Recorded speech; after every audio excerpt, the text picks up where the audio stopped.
주부에 보면은 우리 삶은 어째서 행복하지 않은가 이렇게 말씀 제목을 붙였습니다. 오늘 행복에 대해서 행복인데 그 구조가 어떤 것인가 또 우리 신앙과 어떤 관련이 있는가 말씀드리겠습니다. 제가 이제 여러분에게 묻습니다. 그냥 속으로만 답해 보세요. 우리 집사님들은 사는 것이 행복합니까? 그러면 저는 뭐라고 대답할지 뻔히 알아요. 사는 것이 다 그렇죠. 뭐. 아니 그럽니까?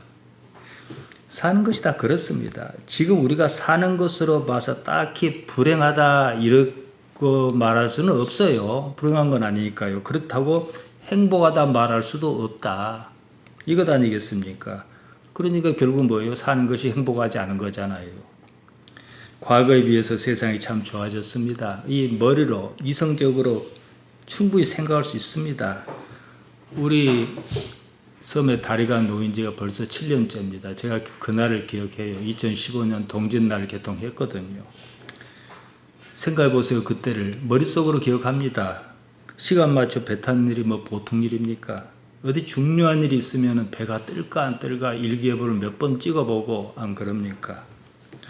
옛일이죠. 시간마다 시내버스 들어오지. 수돗물 나옵니다. 옛날에는 가스가 떨어지면 어떻게 합니까? 내가 돈 주고 가서 가스를 사가지고 내가 수레에 싣고 그것도 무거워요. 빈통도 무거운데 가스 들었으니까 얼마나 무겁습니까? 싣고 와야 해요. 가스가 떨어질까봐 집집마다 가서 보면은 뭐 2통, 3통, 4통을 연결해 놨습니다. 이제 어떻게 합니까? 그 가스등이 필요가 없어요. 좀 돈이 들긴 하지만은 밸브만 열면은 가스 나옵니다. 주문하고 수를 실어 나르고 그런 일이 없어요. 한겨울에 보일러 기름이 떨어지면 그야말로 자불안석이었습니다. 제가 보일러 기름 눈금을 체크해 놓고 뭐 쉽게 사러 나가고 그렇다고 해서 여유 있게 막 드럼채 사다 놓고 그럴 수도 없잖아요. 육지라면은 그런 걱정 안 합니다. 전화만 하면은 언제든지 바로 와서 기름을 채워줍니다. 또 그렇다고 드럼통째 싣고 올 수도 없잖아요. 이건 뭐 보통 무겁습니까? 저 같은 경우에는 20리터 들인 말통에 담아 배에 실어서 하나씩 옮기고 그랬습니다. 이제 그런 일이 없습니다. 사는 것이 분명히 좋아졌습니다. 압니다. 그럼 행복해야 하는데 안 행복하다는 거예요, 문제는요. 도로 그 일을 하라 그러면은 아이고 죽겠다 이럴 게 아니겠습니까? 살다 보면 그냥 그래 똑같아져요. 어째서 그런가? 이걸 생각해 봐야죠. 억지로 행복하지도 않은 것을 행복하다. 옛날에 비해서 얼마나 행복하냐. 못 사는 사람도 생각해 봐라. 지금 전쟁이 나가지고 먹을 것이 없다더라. 전기가 안 나온다더라. 그러니 행복하지 않냐. 이런 것은 헛소리예요. 실제로 내가 행복을 못 느끼는 걸 어떻게 할 거냐는 얘기예요. 우리에게는 아무튼 행복하다는 느낌이 있습니다. 그 느낌을 수치로 매긴다면 그 값은 절대값이어야 합니다. 그러니까 똑같은 조건에서 항상 행복해야 한다는 거예요. 행복이라는 느낌을 양으로 매긴다면 똑같은 양의 행복감이라면 항상 같다고 느껴야 합니다. 그런데 그러지 않습니다. 그때뿐이에요. 금년 보면 상당히 가물었습니다. 예전 같으면 고생이 말이 아니었을 것 아니겠습니까? 제가 여기에 막 온 그 이듬해에 그랬습니다. 교회 사택은 마을 다른 집보다는 높습니다. 이장이 물을 틀었다 하면 물통에 막 기다렸다가 물을 받고 안 그랬습니까?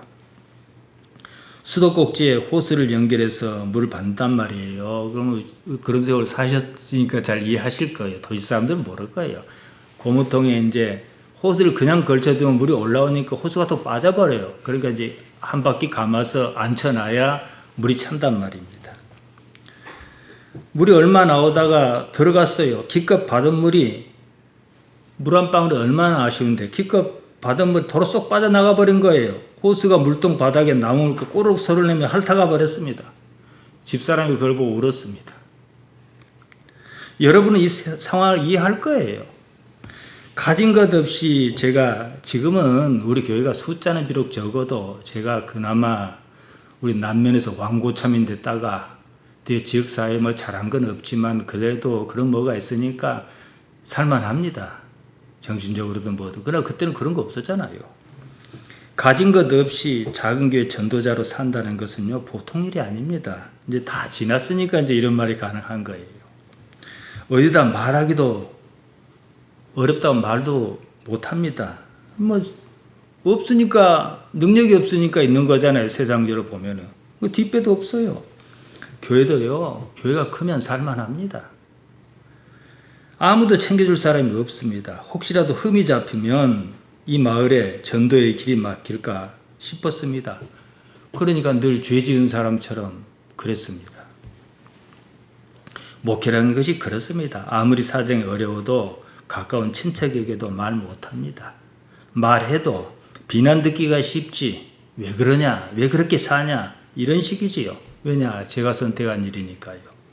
다들 그냥 말 없으니까 잘 사는 줄 알아요. 섬교회 전도사가 살면 얼마나 잘 살겠어요. 생각이 있는 사람이라면 다 알 수 있는 일입니다. 그러니까 생각을 안 합니다. 그냥 잘 살겠거니 그러고 맙니다. 저는 아침 이슬 먹고 사는 줄 압니다. 무슨 얘기가 들리면 주의 종 고생 좀 해야 해. 이럽니다. 지금은 육지와 교류가 많고 세상이 많이 바뀌었습니다. 당시로서는 생판 모른 동네 들어와서 사는 것도 힘들었습니다. 하물며 전도하며 산다는 것이 쉬운 일이 아니죠. 자칫하면 지금은 우리 마을에 그런 얘기는 없습니다. 근데 자칫하면 교회 것들 이 소리 들을까 봐. 지금은 비록 교인이 적어도 교회가 나름대로 신앙적인 역량이 있습니다. 저는 그걸 자랑스럽게 생각합니다. 이 틀이 잡혔단 말이죠. 그때는 그게 아니었지요.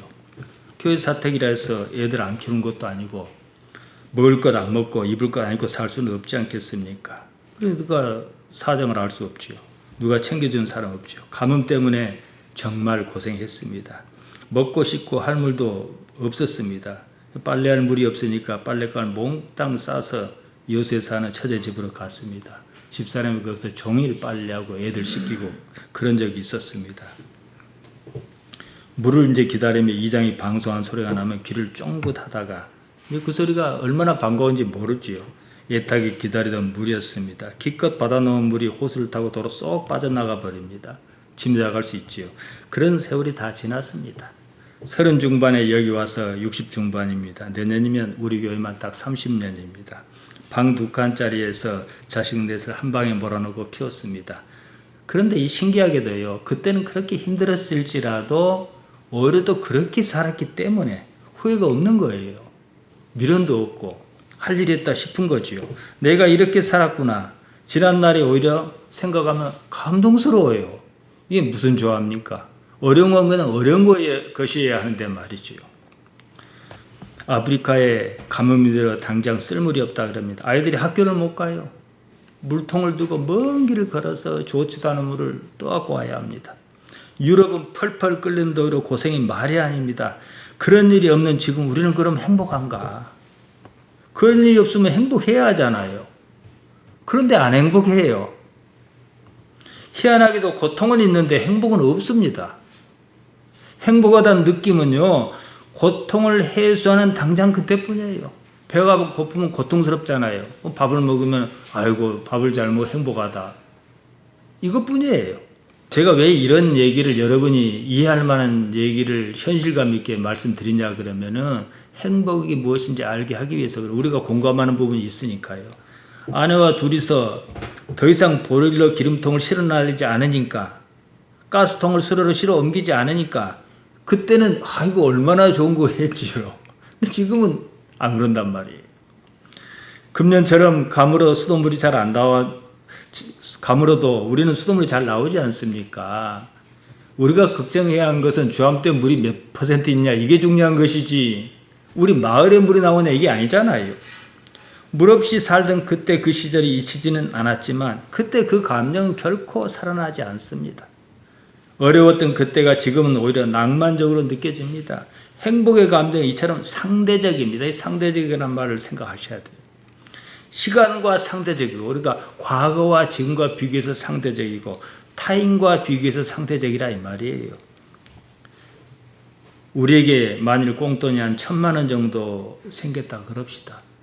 그러면 행복할까요? 안 행복할까요? 그 순간 행복하겠지요. 이걸 가지고 그냥 순식간에 그림이 그려져요. 김치냉장고가 뭐 오래돼서 안 좋은데 이거라 바꿀까? 뭘 바꿀까? 그럴 수 있잖아요. 그런데 똑같은 1,000만 원의 공돈이 사우디아라비아 모하마드 빈 살만에게 생겼다 그러면은 내가 행복한 꼭 그만큼 모하마드가 행복할까요? 수치적으로 내가 행복하면 같은 사람이가 그 사람도 행복해야 하는 거예요. 이처럼 행복이란 감정은 각 사람이 처한 상황에 따라 천차만별입니다. 상대적이에요. 상대적이란 건 뭐예요? 없다는 말입니다. 상대적이란 말, 행복하다는 감정이 비교와 평가에 따른 것이라 이거죠. 지금이 그때보다 더 행복하고 내가 너보다 더 행복하다 이런 식이지요. 행복의 감정이 상대적이라면 사실은 헛것입니다. 그런 것은 없습니다. 똑같은 상황인데도 언제든지 행복하지 않을 수도 있다는 거예요. 아프리카 사람처럼 물통을 들고 하루 종일 거래한 일이 없으면 행복하다는 느낌이 들어야 할 텐데 안 그래요. 요한복음 4장을 보면 예수님과 수감마을의 여인의 긴 대화가 나옵니다. 이 얘기입니다. 오늘은 뭐 거기까지 얘기할 수는 없고 우리가 많은 내용이니까 되새겨보면 이해하실 수 있을 것입니다. 우리 중에 때맞춰 수돗물 받지 않아서 24시간 수돗물이 나와서 그것 때문에 행복하다 느낀 사람은 없습니다. 반대로 이렇게 잘 나왔는데 어느 날 갑자기 수돗물이 나오지 않아요. 2, 3일 그러면은 불행합니다. 예전에는 2, 3일 아니면 나흘, 이틀은 아니고 사흘 아니면 나흘마다 물이 한 번씩 조금 나왔어요. 그렇게 따지면 그때는 그때고 지금이다. 이렇게 둘러댑니다. 그러면 어디까지 있어야 행복할까요? 현실은 돈만 있으면 거의 다 해결할 수 있습니다. 먹고 살만 하니까 오래 사는 거예요.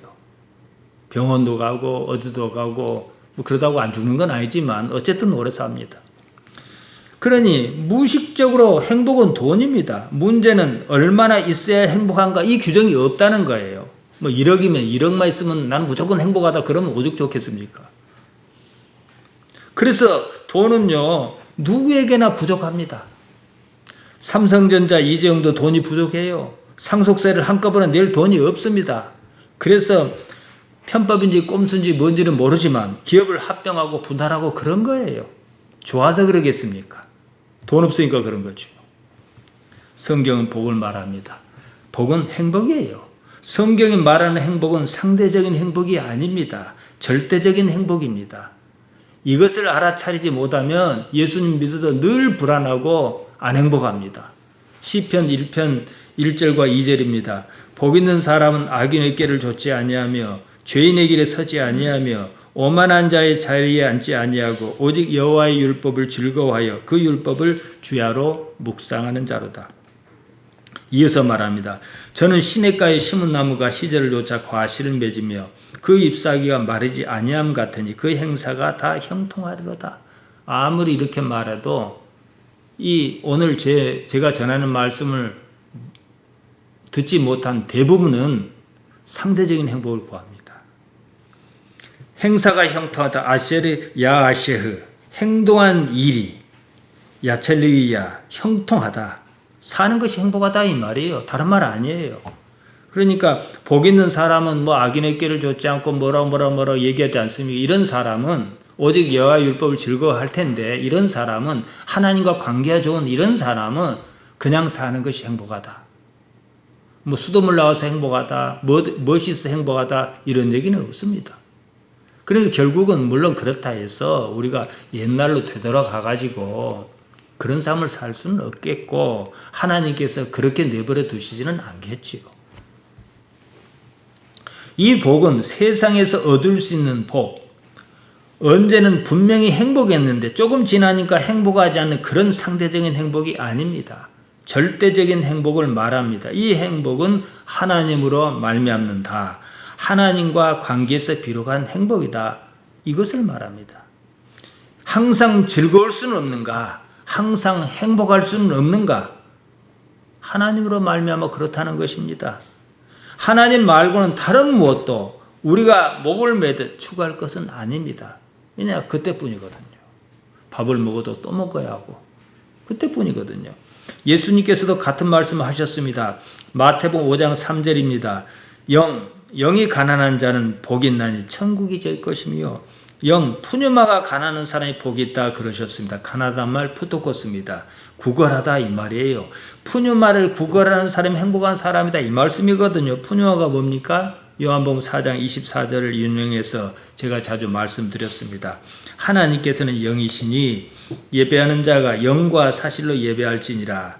헬라말 원어 첫 구절이 뭐냐면은 푸뉴마오 데오스 이래놓고 시작합니다. 하나님께서는 영이시다 이러고 시작한다 이 말씀이에요. 그러니까 영이 뭐예요? 하나님이신 거예요. 푸뉴마를 구걸한다 이 말은 하나님을 구걸한다 이 말이에요. 하나님을 구걸하는 그 사람이 행복한 사람이다. 이거 얘기하고 싶은 거지요. 하나님을 얼마나 간절하게 바라며 사느냐 이것이지요.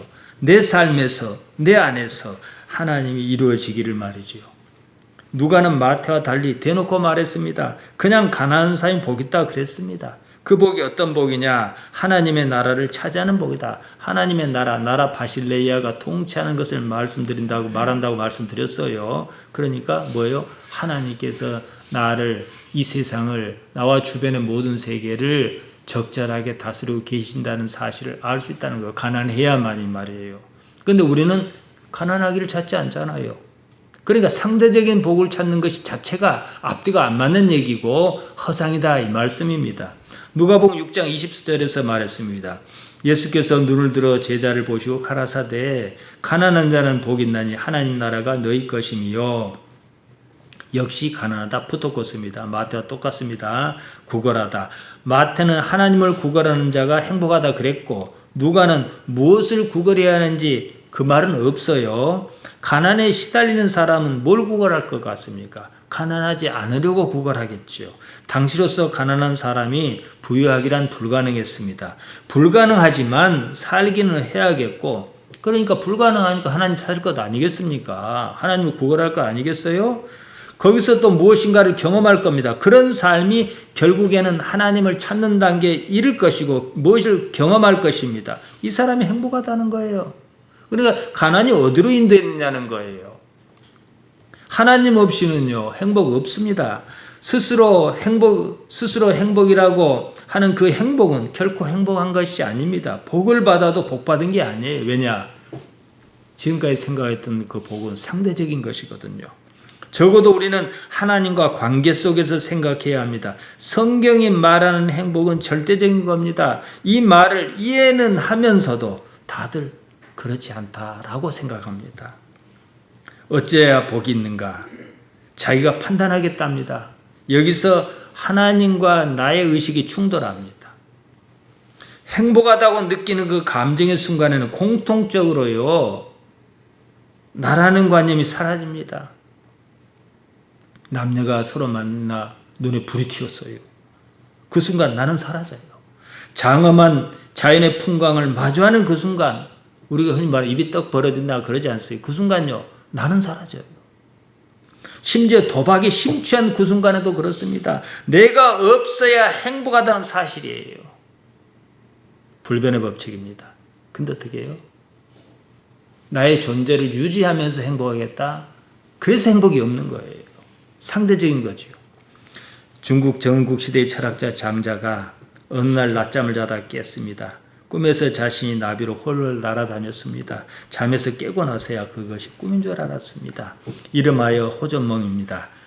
꿈에서는 내가 나비인가 나비가 나인가 분간이 가지 않았습니다. 나라는 개념 경계가 무너졌습니다. 그래서 자아와 외물이 본디 하나다 그랬습니다. 이때 나라는 경계가 허물어지고 나라는 관념이 사라집니다. 그런 순간에 참으로 행복하다고 느끼는 거예요. 행복의 감정을 느끼는 그 순간에는 사실 나라는 건 없습니다. 문제는 순간적으로 그러는 것이지 그 느낌을 오래오래 간직할 수가 없다는 거예요. 우리 집사님 중에서는 가보셨을 것입니다. 저는 못 가봤습니다. 그랜드 캐년이라고 하는 거대한 자연 구조물 앞에 서면 내가 없어져 버려요. 그런데 하루 종일 서 있고 이틀이나 3일쯤 지나면 그게 그거예요. 왜냐? 처음에는 나라는 게 사라졌다가 점점 내가 다시 차오르거든요. 그러면서 바뀌어요. 우리 맑은 날 바다를 보면서 뭐 하나님 지으신 이 세상 뭐 노래를 부르고 있는데 한 일주일만 살아보라고 제가 그래요. 처음에는 그게 맞아요. 근데 나라는 것이 다시 살아난다는 거죠.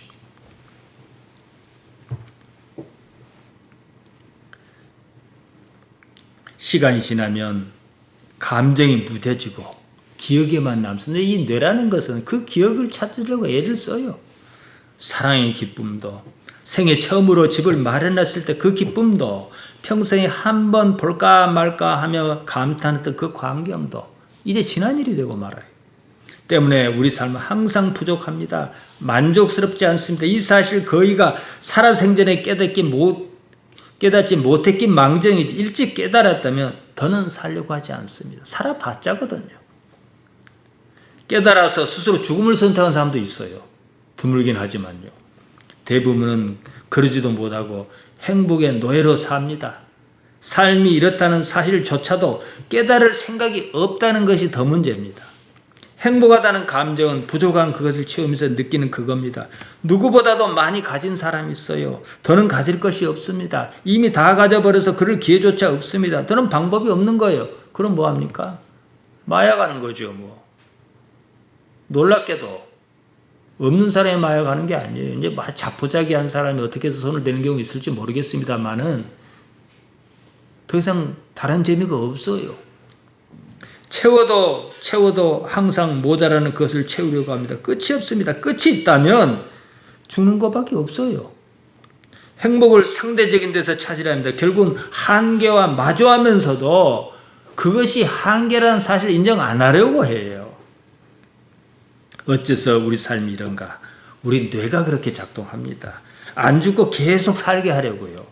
안 그러면 안 산다 그럴지 모르니까요. 뇌가 그렇게 신호를 보냅니다. 이런 삶에서 우리는 반드시 절대적인 행복을 찾아야만 합니다. 우리가 찾아야 하는 궁극은 하나님 아버지십니다. 영혼의 세계에서 우리가 영혼의 세계를 어떻게 이해하든 나름대로 감잡는 부분이 있지 않겠습니까? 그 세계에는요, 나라는 것이 없습니다. 그래서 행복한 거예요. 나라는 개념의 경계가 무너집니다. 앞서 말씀드렸습니다. 우리식으로 말하자면 나는 없고 하나님만 있는 상태가 그렇다는 거예요. 나는 없는데 그렇다고 아예 없는 것도 아닌 그런 상태예요. 큰 틀에서 보면 없는 거죠. 요한복음 10장 34절 35절이 그 말입니다. 예수께서 가라사대 너희 율법에 기록한 바 내가 너희를 신 하나님입니다. 하나님이라 하였노라 하지 아니하였느냐. 성경은 패하지 못하나니 하나님의 말씀을 받은 사람을 하나님이라 하셨거든.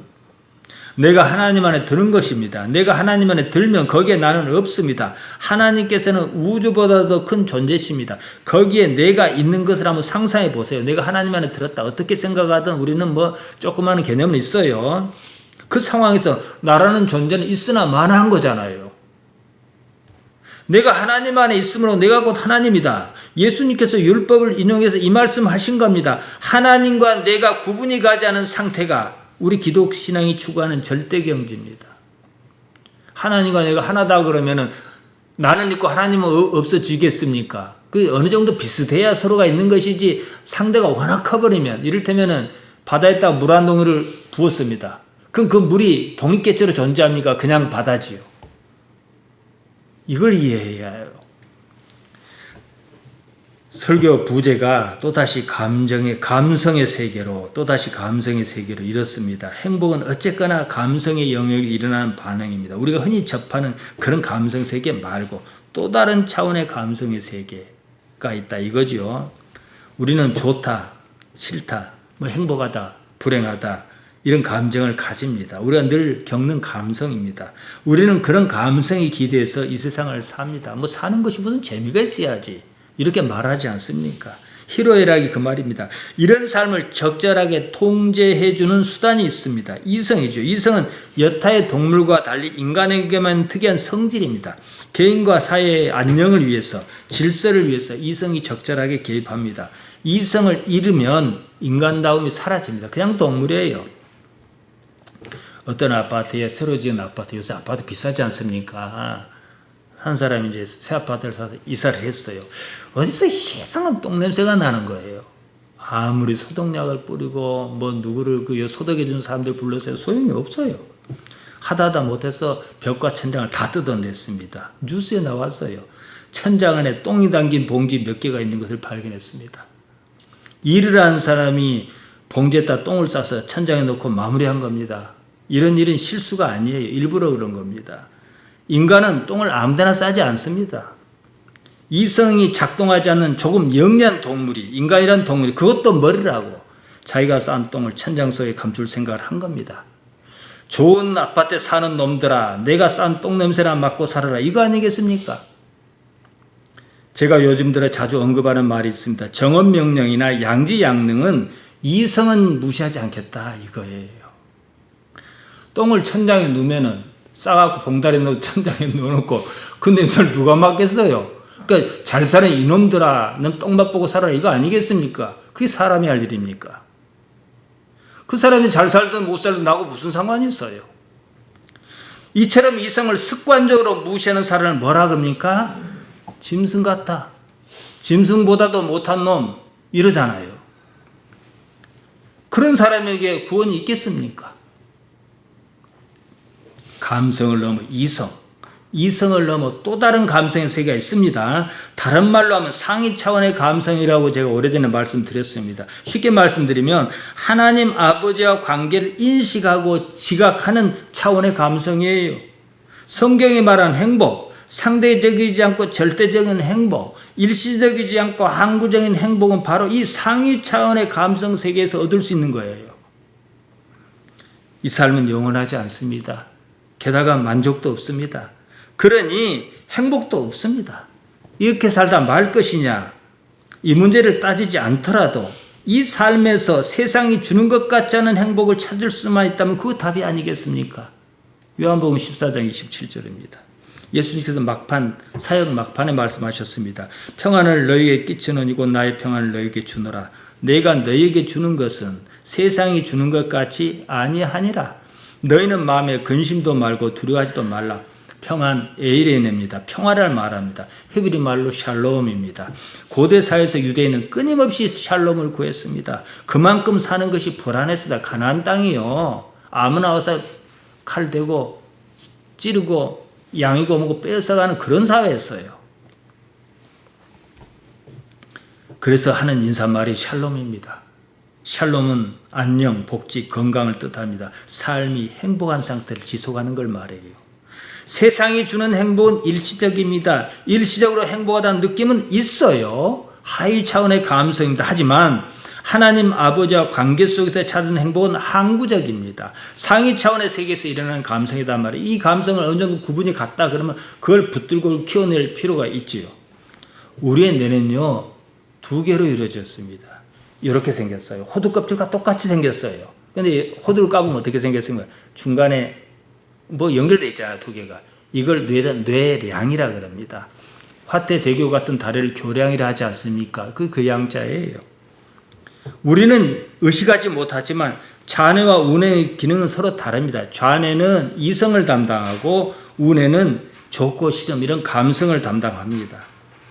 근데 이 좌뇌와 우뇌가 이 중간에 뇌량으로 연결돼서 정보를 주고받으니까 이건 우리가 좌뇌가 느낀 건지 우뇌가 느낀 건지는 몰라요. 그런데 이 뇌량을 끊어버리면 무슨 일이 일어날까? 그런 일이 있었습니다. 뇌량을 끊어도 죽지 않아요. 그러기 전에 여러분 먼저 이해하셔야 할 게 있어요. 우리 눈이 두 개잖아요. 오른쪽 눈으로 본 것은 왼쪽 뇌가 인식합니다. 왼쪽 눈으로 본 것은 오른쪽 뇌가 인식합니다. 뇌량으로 연결했기 때문에 우리는 잘 몰라요. 그리고 한 눈을 감고 이렇게 보더라도 열로 갔다가 뇌량으로 통하기 때문에 우리는 인식을 잘 못합니다. 간질이 아주 심한 환자가 있었어요. 그럼 막 경련이 일어나면 살기 힘들죠. 하도 못하겠으니까 뇌량을 끊어버렸습니다. 그랬더니 발작 증세가 사라졌습니다. 여기서 희한한 일이 생겼습니다. 왼쪽 눈을 가리고 사물을 보게 해서 오른쪽 눈을 보잖아요. 그러면 이제 뇌량이 끊어졌으니까 왔다 갔다 안 한단 말이에요. 그러니까 정보가 열로 왼쪽 내려가겠죠. 이거 이성을 담당한다 그랬죠. 그러니까 열어놓고 뭘 보라 그랬어요. 그리고 다시 치우고 열어놓고 보라 그러고 뭘 봤냐고 모르는 거예요. 그리고 다시 요걸 가리면서 본 걸 그려보라 그랬어요. 그래서 그렸어요. 그려놓고 치우고 다시 요걸 보고 그랬어. 그랬더니 내가 집을 봤다 그랬어. 그러니까 전에는 뇌량으로 정보를 주고받았는데 이게 끊겼으니까 바깥으로 정보를 주고받은 거예요. 그러니까 좌뇌는 주로 이성을, 우뇌는 감성을 다룬다고 말씀드렸는데 한 사람이요, 이 좌뇌에 크게 손상을 입었습니다. 그래서 이 사람의 삶이 달라졌어요. 이성의 영역을 담당하는 좌뇌가 정상적으로 작동하지 않으면서 희한한 경험을 한 거예요. 자기라는 것, 곧 자아가 사라지는 경험이 자주 찾아왔습니다. 이때부터 세상이 행복하게 보였다는 거예요. 삶이 바뀌었습니다. 우리에게는 쉬운 문제가 아니에요. 아무리 자기를 부인하려 해도 쉽지가 않아요. 중요한 사실을 알 수가 있지요. 이성은 생존을 위해서 필수적인 겁니다. 하지만 이성은 행복하다는 감정에는 오히려 장애 요인입니다. 행복만 갖고 따지려면 좌뇌가 없는 편이 훨씬 유리합니다. 좋은 것도 좋다고 느끼지 못하는 것이 이성의 영역에서 일어납니다. 이성의 영역은 사실은 중요하지 않아요. 그보다 생존을 더 중요시합니다. 그러니까 그래서 제가 사실을 알아라. 요한복음 8장 32절을 자주 말씀드린 거예요. 그런데 이성의 영역에서는 자기 사는데 문제가 없으면 사실을 말하겠지만 이해관계가 딱 생기면은 사실보다는 생존적을 선택한다는 거예요. 내일도 살아있고 모레도 살아있고 이런 계산은 여기서 하거든요. 당장은 문제가 없어도 내일 일을 생각하고 염려하는 겁니다. 여기서 여러분은 무엇이 생각납니까? 마태복음 6장 34절이지요. 그러므로 내일을 위하여 염려하지 말라. 내일 일은 내일이 염려할 것이요 한날 괴로움 그날이 족하니라. 예수님께서 아무리 내일 일은 내일이 염려할 것이요 라고 말씀하셔도 나의 이성은 염려합니다. 그러니 행복하지 않은 거예요. 내일 때문에 안 행복한 게 아니라 좌뇌 때문에 안 행복하다 이 말이에요. 예수님의 말씀은 이렇습니다. 세상을 살자면 이성은 물론 중요하다.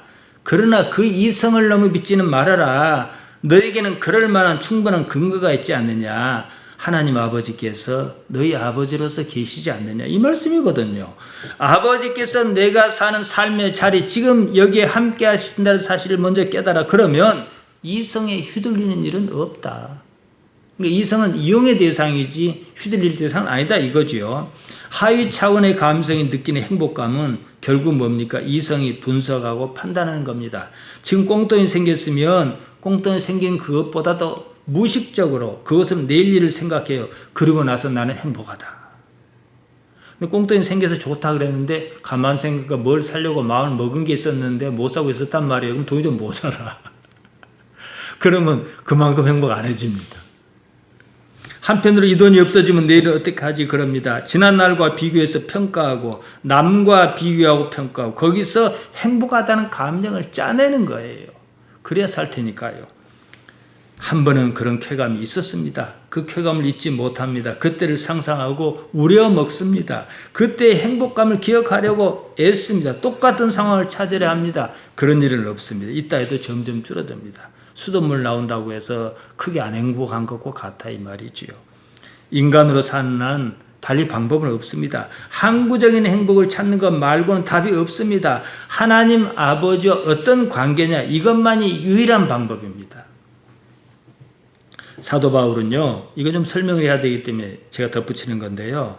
로마서 12장 1절에서 이런 말을 했습니다. 그러므로 형제들아 내가 하나님의 모든 자비하심으로 너희를 권하노니 너희 몸을 하나님께서 기뻐하시는 거룩한 산제물로 드리라. 이는 너희의 드릴 영적 예배니라.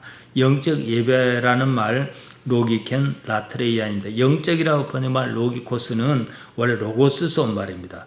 로고스를 우리는 보통 말씀이라 번역하는데요. 원래 말은 논리입니다. 영어로 로직이에요. 감성에 의지하는 논리적인 라트레이아, 그걸로 하나님을 섬겨라 이 말이거든요. 왜 그런 말을 했겠냐는 거예요.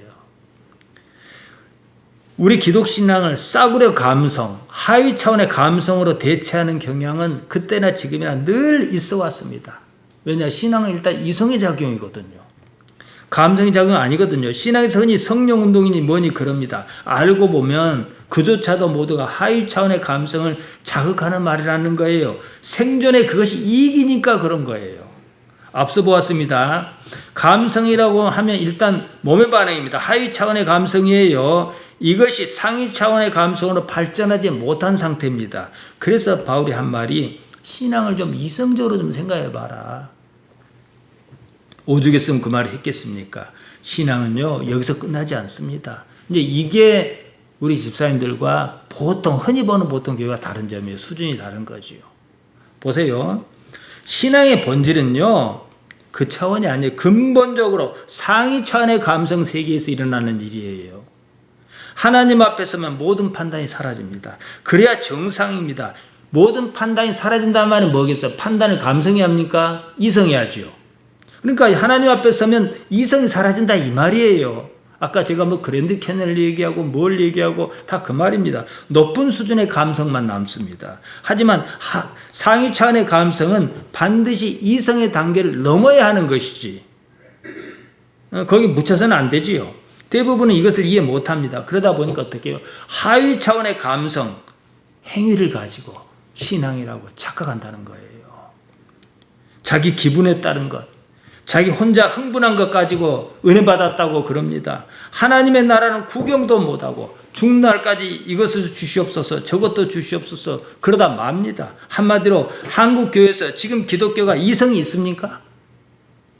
싸구려 감성만 있습니다. 주여 믿습니다. 그럽니다. 무엇을 믿는다는 말입니까? 내가 원하는 것을 주실 줄을 믿는다 그 말 아니겠습니까? 그것이 상위 차원의 감성이 일어난 일입니까? 그것이 영혼의 세계에서 필요한 것입니까? 아버지께서 계시면 그만 아니냐. 이게 예수님 말씀이잖아요. 그래서요, 교회가 좀 이상해요. 보통 사람이 보기에도 그렇고 우리가 보기에도 좀 싸구려 같아요.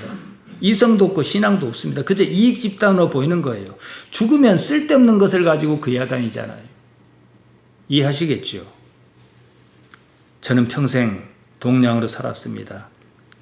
지금은 애들이 다 커서 이제 그런 불안이 좀 없습니다만은 사는 것이 늘 불안했지요. 후원금이 어쩌다 제 날짜에 안 들어오면 무슨 일이 생겨서 이제 끊긴갑다 그랬습니다. 안 그런 사람도 물론 있습니다. 그러나 상당수 사람이 자기 기분에 따라 후원하고 그럽니다.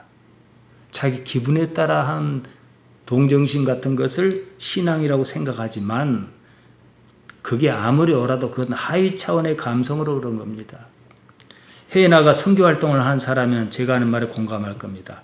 후원자의 감성에 자기 목이 달렸습니다. 어쩌다 자기 기분이 틀어지면 그날로 후원이 끊깁니다. 무슨 신앙이라는 것이 자기 감정에 따라 이랬다 저랬다 할 수 있는 것이냐 이거예요. 내 기분 좋으면 천국이 있고 기분 나쁘면 천국이 없는 거냐는 얘기예요. 진정한 행복은요, 그냥 행복한 겁니다. 이유도 조건도 없습니다. 무엇 때문에 행복하다 그러면 행복 아니에요. 그 무엇이란 거? 일시적이며 영원하지도 않습니다. 기분이에요. 하위 차원의 감성을 자극하는 것이에요. 대개 소유에 대한 욕망은 이성에 속합니다. 내가 왜 그걸 가져야 했다. 이유를 자꾸 대요. 뭐 때문이다. 이래서 그런다 그러죠. 예측하고 계산하고 비교하고 평가한 결과가 그것입니다. 그때는요, 존재를 잃습니다. 존재는 언제나 지금 여기 있음을 지각하는 감성의 힘에서 비롯합니다. 존재 그 자체가 감성이거든요. 이때의 감성이 바로 상위 차원의 감성이라는 거예요. 여기서 제가 자주 안 쓰는 단어를 여러분이 접하십니다. 희열이지요. 결정적 희열은 지금 여기 있다는 사실, 자기 스스로의 존재감에서 발생합니다. 이 삶에는 행복이 없습니다. 이 삶에서 행복을 찾으려 했다가는 헛수고하는 것입니다. 어떠한 삶도 행복하지 않습니다. 삶이 행복을 주는 것이 아닙니다. 존재 그 자체에서 행복을 찾아야 합니다. 이것이 유일합니다. 존재의 근원과 마주해야 해요. 존재의 근원이 누굽니까? 하나님이시죠. 하나님께서는 만복의 근원에도 우리 찬송가 부르지 않습니까? 행복의 근원이시다 이 말이거든요. 나라는 존재가 하나님과 일치를 이룰 때 궁극적인 만족이 거기 있습니다. 이것이 영원하다는 거예요. 영생은 이 문제입니다. 사람은 누구나 행복하게 살기를 바랍니다. 하지만 이 삶에는 행복이 없다는 사실부터 깨달아야 가능합니다. 행복한 삶은 허상이에요. 그런 일 없습니다. 지난 삶을 여러분이 쭉 한번 돌이켜보세요. 행복했다 싶은 때가 있었긴 있었습니다. 그때뿐입니다. 우리네는 그때의 기억을 잊지 못합니다. 그때부터 행복의 목표인 그런 삶을 살았습니다. 안타깝지만 인생이라는 것은요, 그 연수의 자랑은 그저 수고와 슬픔뿐입니다. 이게 시편 90편 10절에 하는 얘기 아니겠습니까? 진정한 행복은 자기라는 것이 사라질 때 생기는 겁니다. 높은 영역, 차원 높은 감성입니다. 자아의 소멸로 얻는 보상이에요. 자아 소멸은 자아 상실과는 다른 개념입니다. 자아 상실은 그냥 없어지는 거예요. 자아 소멸로 인한 희열을 느껴본 적이 없다면 행복이 무엇인지 모르는 겁니다. 우리가 어렸을 때는 그런 경험이 가끔 있습니다. 기독교라는 종교가 무엇을 충고하는 것인지 모릅니다. 희열은 욕구를 충족했을 때 느끼는 지극한 기쁨을 말합니다. 똑같은 조건에서 자아가 사라지면 희열은 그만큼 커져요. 자아가 온전히 사라지면 희열은 극에 달합니다. 이 궁극의 기쁨이지요. 나와 함께 나라는 것이 죽어요. 그보다 더 큰 기쁨은 없겠지요. 근데 문제는 그 기쁨을 맞이할 준비를 전혀 안 한 거예요. 그러면 의식이 이렇게 작으니까 기뻐도 기쁜 줄 모르는 거예요. 아니, 음식도 자꾸 맛을 봐야 그 맛을 익숙해져서 알 것 아니겠습니까? 하나님을 위해서 나를 버리면 그보다 더 큰 행복은 없습니다. 하나님을 사랑한다는 말이 이 말입니다. 그래서 예수님께서 비슷한 말씀을 하셨습니다. 요한복음 15장 13절에 보면 사람이 친구를 위하여 자기 목숨을 버리면 이에서 더 큰 사랑이 없나니, 이걸 확장하면 어떻게 해요? 나는 하나님을 위해서 나를 버려야겠다. 버렸다 그럽시다. 버리는 삶을 살았습니다. 그러면 더 큰 기쁨이 어디 있겠습니까? 우리는 얼마 살다가 죽습니다. 죽으면 그냥 끝난다면 지금 제가 하는 이런 말은 아무런 의미가 없습니다. 육체가 곧 나라면 이 삶 역시 의미가 없지 않겠습니까? 육체가 소멸하는 순간에 나라고 여겼던 모든 것이 사라집니다. 평생을 살면서 기회가 있었습니다. 그 기회에 무엇을 준비했는가? 아무것도 준비하지 않은 의식이 그때 그럼 어떻게 하겠는가? 답이 뻔히 나오지 않습니까? 열처녀의 비유가 그것 아니겠습니까? 기름을 준비한 다섯 처녀, 준비하지 못한 다섯 처녀. 똑같이 잠이 들었어요. 신랑이 왔을 때 일어나 깨라 그러니까 기름을 준비하지 못하는 등불을 켤 수가 없잖아요. 허둥지둥했다. 그 말씀이지요. 나를 버리는 것은 그냥 나를 버리고 마는 것이 아닙니다. 우리는 무조건적인 자아 소멸을 추구하지 않습니다. 하나님 아버지라는 확실한 근거를 가지고 있습니다. 나를 지키려고 애쓰는 그 삶은 결코 행복할 수가 없습니다. 하나님 아버지가 계시든 안 계시든 마찬가지예요. 그것은요. 그런다고 나를 지킬 수도 없어요. 하여 예수님께서 이 말씀하신 거예요. 마가복음 8장 34절입니다. 무리와 제자를 불러 이르시되 아무든지 나를 따라오려거든 자기를 부인하고 자기 십자가를 지고 나를 좇을 것이니라.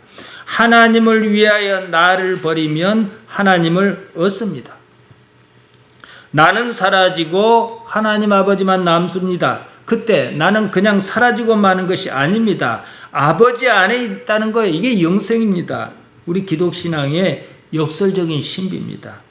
어째서 하필이면 십자가인가? 우리 아이들이 사는 오류동 행복주택이 16층인데요.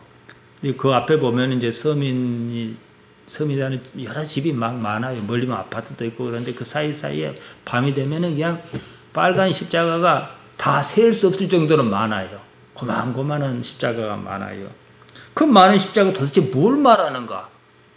저는 각 교회마다 찾아다니면서 왜 십자가를 저렇게 걸어두었습니까 하고 묻고 싶은 생각이 들 때가 있어요.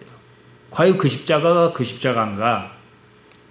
강단에 십자가 걸렸습니다. 이 십자가는 나에게 무엇인가? 여러분 깊이 생각하셔야 해요. 염려하지 마세요.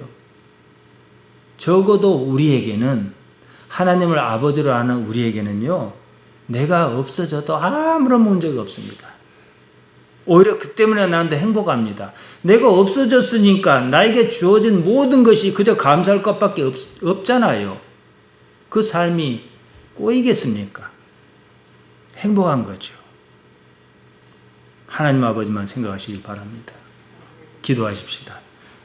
아버지 우리 하나님, 우리를 붙들어 주시옵소서. 영혼으로 인도하옵소서. 아버지만으로 만족하며 감사하며 행복할 수 있도록 우리를 도와주옵소서. 예수님 이름으로 기도하옵나이다. 아멘.